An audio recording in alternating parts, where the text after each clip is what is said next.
Hey, have you ever been in a situation where you know you have a great voice? Everybody tells you you have a great voice, but somehow when you record it, it doesn't sound so great. Well, I've been there, and I'll tell you the little secret. It's just one thing I want you to keep at the end of this video. Environment is king. What do I mean? It means take care of number one. The environment is number one. It goes above your microphone, it goes above your recording computer. Literally, take care of your environment. Your audio will sound a lot better. What does it mean to take care of your environment? It means treat your environment. All right, come along. I'll explain it better, and then I'll show you how to take care of your environment. I'm going to be showing you today how to treat your recording space. So the idea is whenever you're recording, you want to make sure, particularly when you're recording from home, you want to make sure that you control your environment to reduce the echoes in the recording. I don't know if you can hear it now, even in the sound. I'm going to do a few claps and you should hear a bit of echo. Yeah, that doesn't sound too good. So what we need to do is control for that sound in the recording space. I'm going to show you how to do that. Now, one way would be to turn this whole room into a recording space that's padded and has acoustic foam all around, but that can get pretty expensive. And particularly when you're just starting out, you probably can't afford to spend that much. However, there are ways to mitigate it. There's some people who like recording in their closets because it has a lot of clothes there, and so that can absorb the sound. What actually causes echoes in recordings is the sound waves coming from your mouth or your voice bouncing on the walls and flat surfaces. So ways to reduce the amount of echoes and reflections that gets into your recording is to have a lot of soft furnishings around. But to cover this whole wall in this room would be a bit too much. This room, I think, is probably about 10 by 9 by 10 foot. And so for that space, it can be quite expensive to cover. But one thing you can do is have a smaller space within that space and then treat that space. What do I mean? So all you need basically is to have a smaller enclosure that is covered. What are things you can use to cover? You can get some soft furnishings like a duvet. Here's an example. Here's a simple duvet. It's got some level of thickness to it. This is probably cheaper to buy than covering your whole room with acoustic foam, but it's a good start. And then we now need a frame for the duvet to sit on so that it can create a sort of enclosure. And then you can be within that enclosure and your microphone also within that enclosure and record. I do have to warn you, it's not the most comfortable setup, but it can get you started. And then as soon as you earn some money in voiceovers, I would very strongly recommend you plow that money back into the voiceover business by investing in your recording environment. I hope that makes sense. All right, let me show you how to get that done. So this space you're seeing right here, which is basically a bed with my equipment on it, is about to become my studio space. Let me set up. So let me explain everything that's going on. First, we have our interface here. Then I've got some headphones, which I can use to listen back to some of the recordings or listen as I'm recording to make sure that the sound is as expected. I've got my laptop. I've got the microphone here. This microphone I'm going to be using is the Soke A1 microphone. But this isn't complete. Even though I have all this equipment and this is what I would need to create a voiceover, it's not complete because I need to set up the recording environment. And that's where a few things are going to come in. The first thing is this duvet right here. Okay, nice and thick. It's a single bed duvet. If you have a double bed duvet or a queen or king size bed, that would work pretty well because then you have more surface area on the duvet and you can even double it up for extra effects to reduce the amount of echo happening in the recording space. Remember, we're looking to almost build a recording booth within the room to make it a little less echoey. I hope that makes sense. All right, let's keep going. So the last thing in this though is that we need a frame.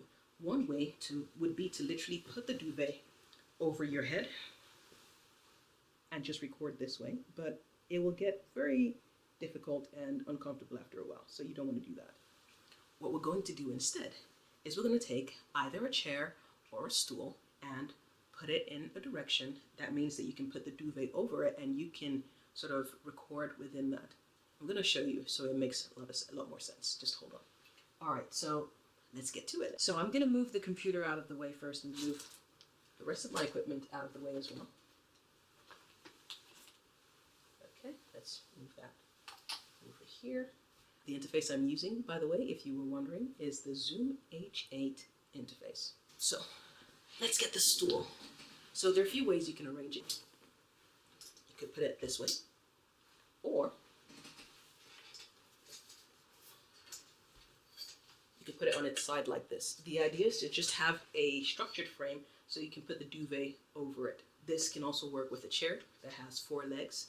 Just something that gives a frame of some sort for the duvet or acoustic blanket to go over. Okay, let me just show you.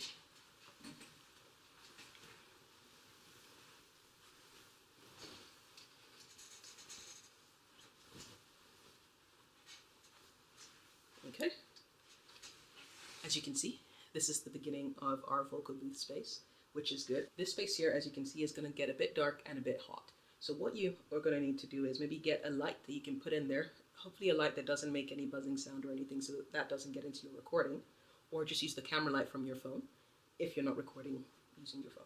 But beyond that, take regular breaks so that you're not in the stuffy area for too long. So take regular breaks so you can get a literal breath of fresh air. All right, hope that makes sense. So now that we have this, the next thing would be to bring the microphone into this space. I'm having to go on my knees now. As you can see, this is why I said it may not be the most comfortable setup, but it's a setup that works if you're tight on a budget and you need to just get something going really quickly. All right, so we've got this. Where's the microphone? Here it is. Okay, let's open this up. Okay, so we have the microphone right here. Got the packaging. It's got everything I need.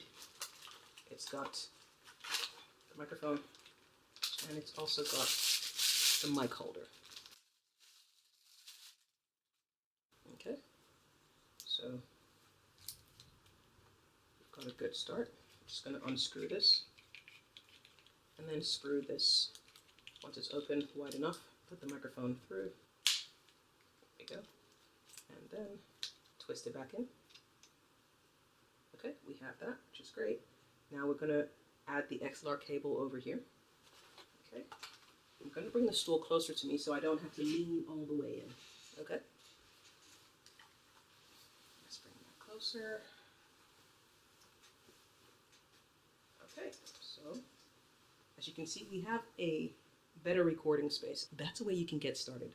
As you can see, the setup is not the most elegant, but it works. When you're first starting off, you start off messy. You just want to make sure you get things done, keep moving forward, get that practice in, and before you know it, you'll be earning money back into the voiceover business, and then you can actually set things up in such a way that you have to record in a more comfortable position. I hope that makes sense. All right. Okay, so let me just position the microphone for completeness. So I'm just going to take this microphone here. So here's the interface, like I said before. Here, we just switch it on. And I've plugged in the XLR cable over here. Because this is a very short cable, I'm going to take both the interface and the microphone and put both of them inside the booth.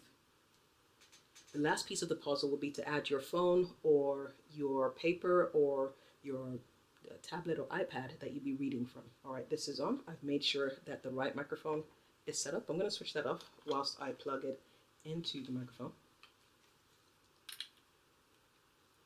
Take this here, put this in here, and now you have your microphone over here. I hope you can see that. Like I said, it does get a bit dark in here, so I'm going to get my phone and just shine some light so hopefully you can see it better.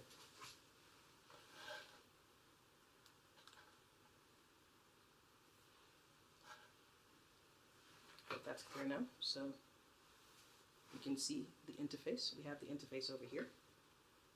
And we also have the microphone over here. Obviously, the microphone will be on a stand and not like this, because if you do it this way, you can damage the wire, so you definitely want to get a microphone stand.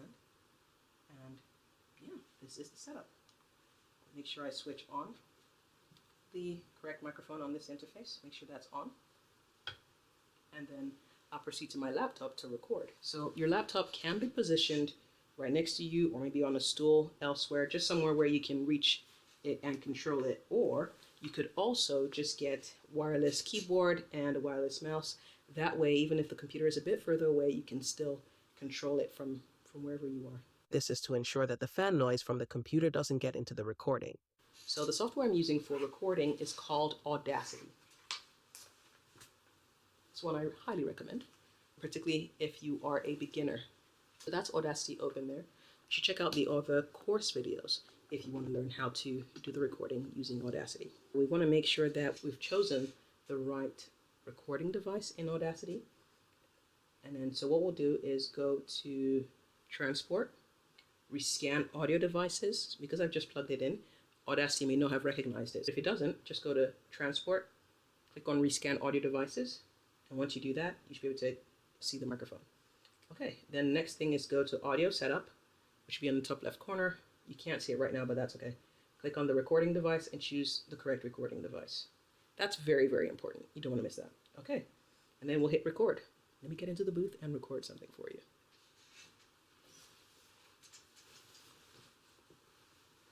Today is a beautiful day, and I'm so excited to be recording in my vocal booth.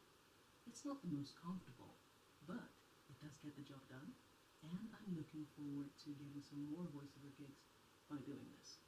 All right, let's get back to the video. Like I said, it can get a bit hot in there. We can see the waveform and we can just play it back. Let's try it. Today is a beautiful day, and I'm so excited to be recording in my vocal booth. It's not the most comfortable, but it does get the job done, and I'm looking forward to getting some more voiceover gigs by doing this. All right, let's get back to the video. So I've just shown you a way of setting up a cost-effective vocal booth at home. This is where you start, but this isn't by any means where you proceed. This is just to help you get started and not give the excuse of not having enough money to set up a booth.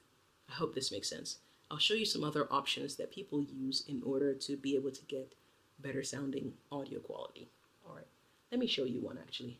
It's actually a phone booth. Let me show you.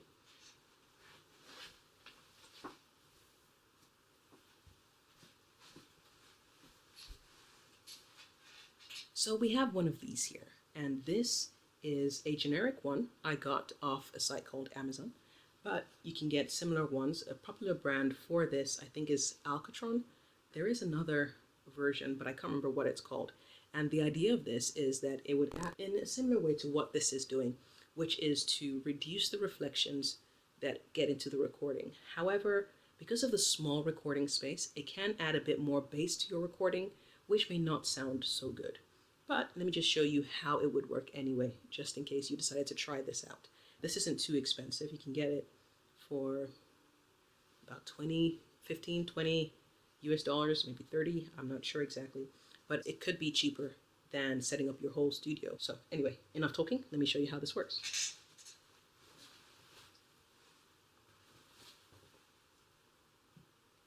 So you simply get your microphone. So you want to put your microphone through here. And so it sits on the microphone like this, and then you record right into it. So let's try that out. Testing, 1, 2, 3. I'm recording using the Zoom H8 microphone. Oh, it's not a microphone, it's an interface.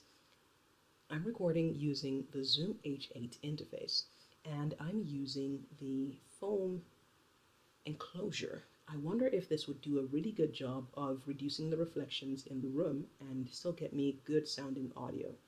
Let's find out. Okay, so I just recorded that. Let's listen. Testing, 1, 2, 3. I'm recording using the Zoom H8 microphone.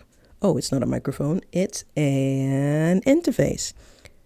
I'm recording using the Zoom H8 interface, and I'm using the foam enclosure. I wonder if this would do a really good job of reducing the reflections in the room and still get me good sounding audio. Let's find out. Okay, so this managed to do something. It wasn't the greatest job, but it sort of worked. I don't think it effectively reduced all the reflections coming into the microphone. I still felt like I could hear a little bit of reflection in there, or basically what you would call echoes. So that's something to bear in mind. But for the price and the convenience of it, it could be worth it, particularly if you're in a pinch or you need to travel and you just need something to reduce the reflections as much as possible.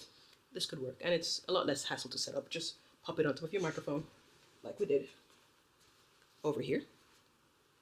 Put your microphone on the mic stand and just speak right into it. So it could help, but I don't think it's the most effective. And like I said, it does add a bit more bass to your recording, which may not be what you want. Anyway, besides this, another way to set up a home booth is to do a pillow fort. Okay, so I managed to find some pillows. What you need is at least 3 pillows for this to work. So set them up in a triangle formation, sort of like this, leaning against each other. And then the last part, let me turn this so you can see this clearer. Okay, so you've got 2 pillows set up this way, and then you can put the final one right on top. So you're creating a sort of pillow fort. Now with this pillow fort, you can put your microphone in there, and again, the idea is to reduce the reflections. If you have soft furnishings or anything that's soft and has dense material inside, you can then reduce the amount of reflections that leave from here out, bounce on the wall, and get back in. I hope this makes sense so far. Okay, so now all I would do is take my trusty microphone, obviously put it on a stand, so put it in here, and then hit record, basically. So we have this here, but you can immediately notice there's an issue. In the other setups, all the sides were covered, including behind me. But now we only have the back of the microphone and the sides of the microphone covered, but we still have my back uncovered. That means any reflections that come from behind me is likely to get in here. So this may not be the most ideal, but it can help if you're in a pinch and you just need a place or a way to record with fewer reflections. All right, let me turn this a little bit more so you can see. Okay, let's move this baby out of the way and pull the laptop closer. Now that we have our pillow fort set up, let's get to recording.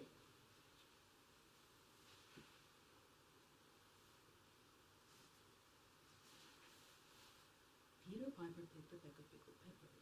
A peck of pickled peppers Peter Piper picked. If Peter Piper picked a peck of pickled peppers, where is the peck of pickled peppers Peter Piper picked? Hello, this is me recording in my pillow booth, or my pillow fort, as it probably is, better called, and it's a great place. Wonderful. All right, I will catch you in the next one. Let's see how that sounded.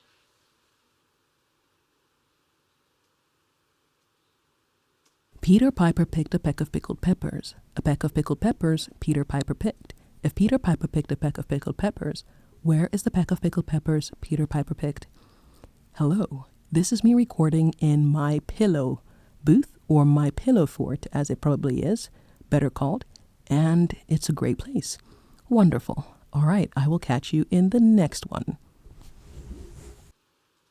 Okay, so that's better than recording in the room in general, but this is just another way you could set up your recording environment such that you have something that reduces the reflections. Like I said, as you grow in voiceover, keep making sure that you keep investing in your voiceover equipment. And when I say equipment, I'm particularly referring to the environment. Obviously, get a microphone and interface and all those things, but the environment is very important. If I was to put things in the pecking order, environment is first, microphone and interface second. Environment is first. Remember that. Another way to look at it is, if you have an average microphone with a great environment, it's likely to sound better than an average or bad environment with the best microphone. Environment is key. Environment is number one. All right, I'll catch you in the next video.